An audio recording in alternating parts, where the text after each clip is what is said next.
Hello, my name is Austin Brand, and show this. Cool. Today we're going to be talking about the biochemical roles of transition metals.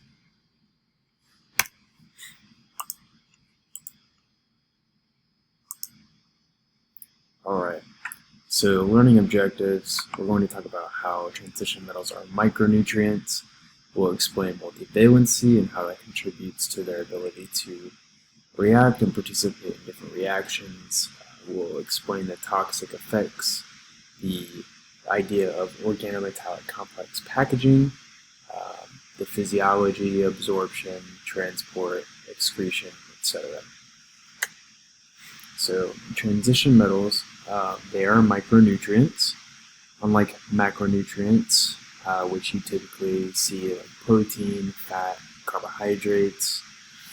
For example, 100-pound person, for example, would need to consume 60 to 90 grams of protein a day depending on their dietary needs. Well, micronutrients, you need a lot less, typically about 100 milligrams or less, depends on the nutrient, but transition metals fall into this category. They are involved with gene transcription, redox reactions such as the electron transport chain in the mitochondria, also other enzymatic activity throughout the body. Total body mass. Most of your body is composed of the organic elements: hydrogen, nitrogen, carbon, oxygen, phosphorus, and sulfur. Calcium, although inorganic, contributes about 2%, so it's a little bit of an outlier, like your bones, teeth, etc. But these transition metals, they're going to account for less than 1% of your body mass.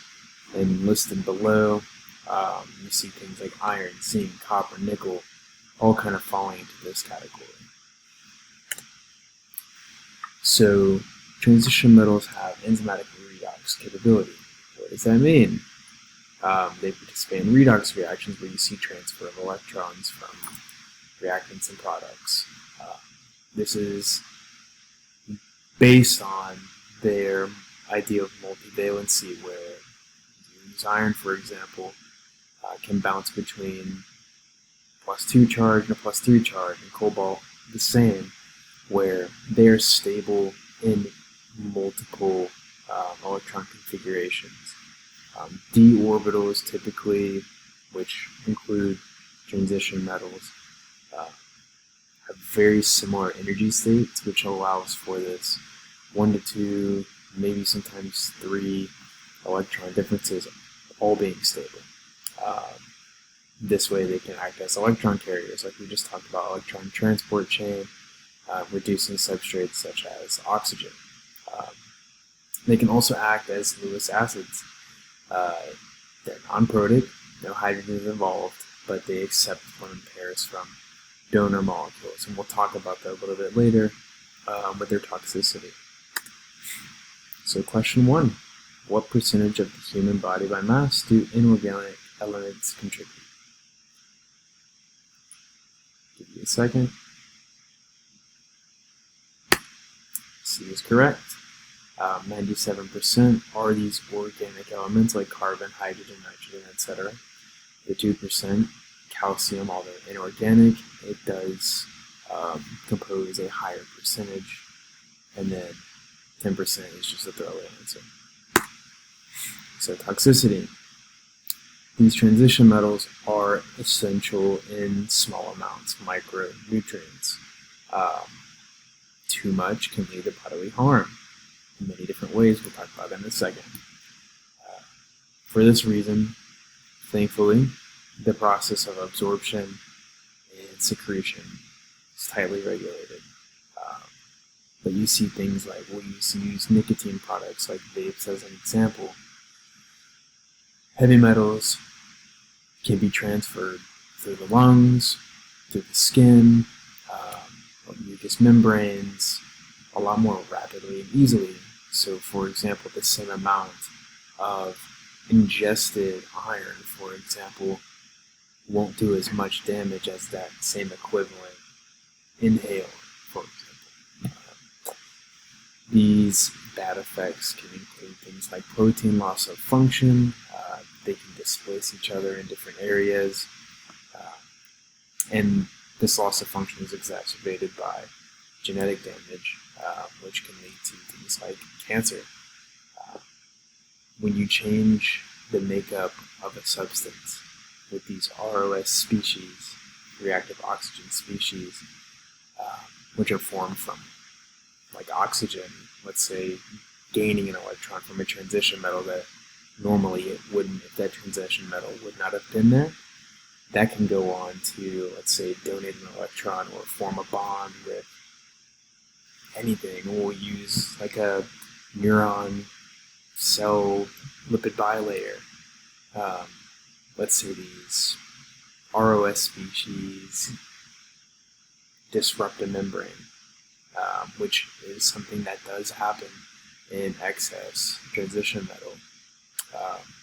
Let's say the membrane ruptures, and then you see this propagate through a bunch of different neuronal cell bodies. You'll see something, and you'll see symptoms of neurodegeneration, which can be fatal long term.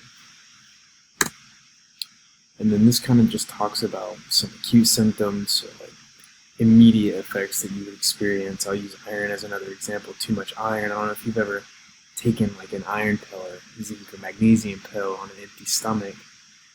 You may have experienced some of these, like abdominal pain, diarrhea, fatigue, etc. Chronic effects, so long-term exposure, can lead to these more devastating and more lethal symptoms, like heavy metal toxicity. We talked about over here nephropathy in the kidneys and reproductive issues, neurological deterioration, cardiovascular issues. Over here we see hyperpigmentation, so like integumentary system issues, cancer. Anything that these reactive oxygen species can interact with will lead to damage. It doesn't matter what it is.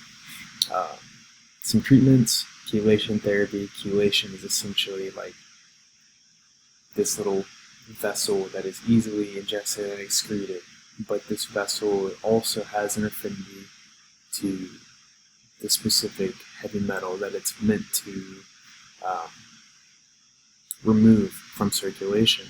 So it kind of, let's say, forms a little package around the heavy metal or transition metal, and it would be in the middle, and then you would have all these little connections that would kind of protect that heavy metal from the outside environment, whereas the chelator can interact with the outside environment, and it just leads it to excretion through the body. You can take stoichiometric antioxidants. So we have reactive oxygen species, and we have antioxidants.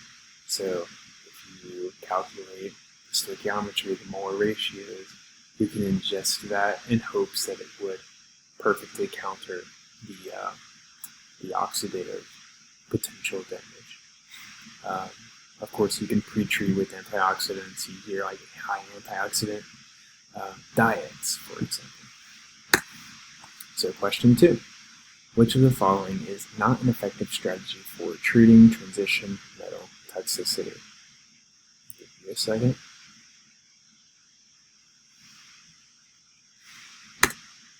Supplementing other transition metals. That one may have been a little more obvious. We just talked about administering chelating agents. You can remove the exposure source. So if you're touching something like, or if you're continuously ingesting or inhaling, let's say, heavy metals through your external environment, you would want to remove yourself from that environment. And then enhancing excretion, kind of similar to chelation. Organometallic complex packaging. I'll spend just a little bit of time on this, but typically you would see these metals packaged with organic structures like proteins, not by themselves. Normal levels of free transition metals are very low for aforementioned oxidative damage reasons. They typically like to react and they like to exchange electrons, which is not always good when trying to maintain homeostasis. These protein complexes can utilize these metal ions, and they do. We see things like hemoglobin and myoglobin. We see iron packaged up, and it's able to transport oxygen throughout the body. We also see superoxide dismutase families, which we'll talk about a little bit later. We have the manganese superoxide dismutase, we have iron superoxide dismutase, and they're all isomers of each other, just depending on the transition metal and location. Helps control these valency levels to make sure that they are what they are supposed to be in which certain environment that they are in. Briefly, free transition metals by themselves are open to oxidation, oxygen gas, nitrous oxide, peroxide. You just cannot help reacting these within the bloodstream or in circulation. Question 3. They have various physiologic functions. Which of the following is not one of those functions? I'll give you a second.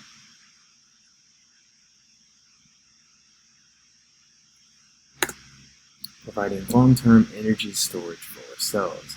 They do serve as enzyme cofactors. They do participate in oxygen transport, and they do stabilize protein structure and catalytic activity. So absorption and transport, intestinal uptake is very inefficient, which is good because we do not need this much in our body at a given time. So this is one way our body helps to filter out unnecessary heavy metals or transition metals.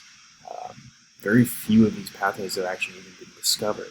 But what we do know is there is a divalent metal transporter, which is in the proximal duodenum.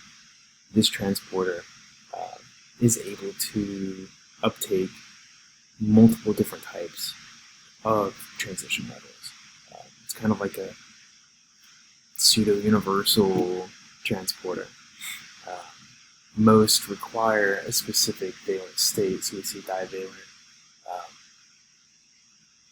For example, we'll see with iron, iron 2+ is able to be inside of a cell safely, whereas 3+ is not. So it has to be turned into the 2+ multivalent state, valent state, and then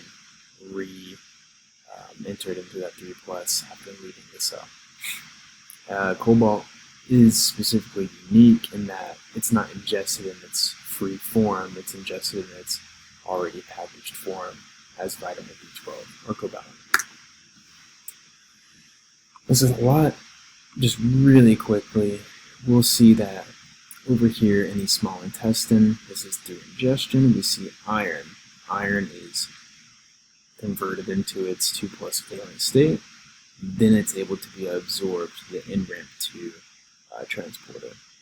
Once inside the cell, we see a couple of different pathways where it can be complexed, or it can pass right through back into the stream where it's able to be bound in its 3+ state to a transport protein like transferrin. Transferrin is able to safely transport iron throughout the blood. We see over in macrophages are able to also break down other pathogens to steal their iron effectively from things like hemoglobin. That's another way that we are able to gain this transition metal. As we travel through the bloodstream, we see that bone marrow, for example, which is responsible for building things like red blood cells or hemoglobin specifically, this transferrin is able to reach a receptor. The receptor is able to be endocytosed. Not the transition metal, but the complex is able to be endocytosed. Through this, we're able to use and capture this multivalent iron for different uses depending on different valent states as well.